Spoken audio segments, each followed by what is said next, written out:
Today we're going to look at the glute bridge and its 3 progressions. Glute bridge, single leg glute bridge, and elevated glute bridge. I'm going to show you the correct way and the incorrect way to do it so we can really focus on our form, work on our technique, and get a nice tight booty. I don't ever slow up, no I don't take shit, I got no love for the fakeness.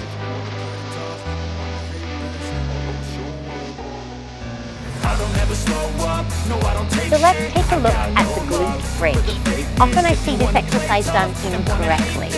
What happens is people push up onto their shoulders and they let their alignment go so their knees separate and fall out to the side. So this is an incorrect glute bridge.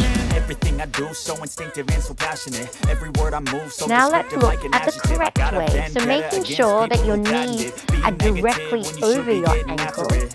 You're going to make a deep pelvic tilt so your pubic bone comes towards your navel, and you try to keep your bra top on the mat, so your rib cage on the mat, a deep pelvic tilt here, pubic bone to navel, knees lined up, perfect kinetic change. This is the correct way to do a glute bridge. This ain't no humble brag. I want you to hear words, you can say them back. I want you to feel free from the chains that last, and to believe in what you got, it was built to last. Yeah.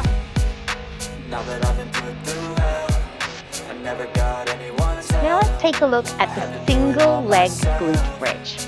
Coming down to the mat. The incorrect way is to take this working leg too far out so that you've got no support here. And also not engaging in your core, so you're letting your rib cage open.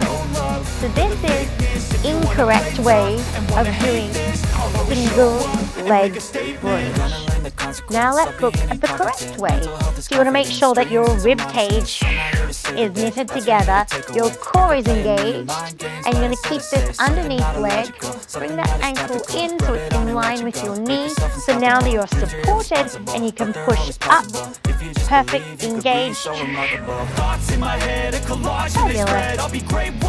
Going off of my meds, no I'm not giving up, no I'm not giving in. I will make it to the top, taking off, you know when I gotta make it. I'm saving every day to taste it, I'm patient, but my mind, it can hardly take it. I'm chasing a dream that I've had for several ages, a vacant modern kingdom. So the elevated glute bridge, I'm using a Bosu ball. Yep, because this is an unstable environment, it's forcing me to make sure that I'm using correct form, which is perfect for this video. So let's come down the incorrect way. We have feet in different positions and the butt too close, so that we're coming out here and you're pushing up too close, butt too close.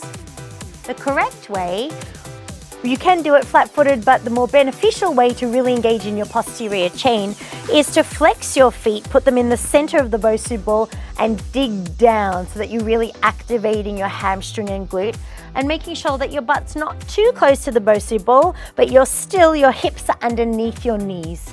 So when you do your deep tuck, so not here, you're going to do your deep tuck here and you're pushing those heels into that Bosu ball and keeping your stability. Correct? Incorrect.